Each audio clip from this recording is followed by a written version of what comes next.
स्थानिक स्वराज्य संस्थेच्या निवडणुकांची भाजपनं राज्य पातळीवर बैठक तयारी केली आहे.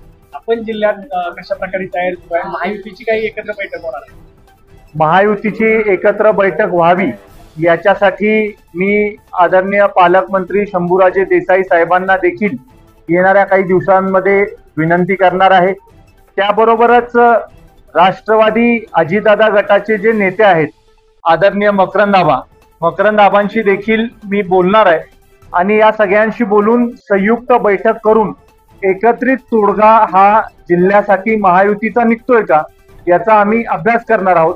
आणि जर का एकत्रित तोडगा निघाला तर निश्चित स्वरूपी त्याचा फायदा हा महायुतीला जिल्ह्यामध्ये होईल. पण एखाद्या मतदारसंघामध्ये महायुती होणार नसेल तर तिथं मात्र मैत्रीपूर्ण लढत करण्याच्या बाबतीमधला निर्णय घ्यायचा का हे स्थानिक नेतृत्वाशी बोलून निर्णय घेण्यात येईल.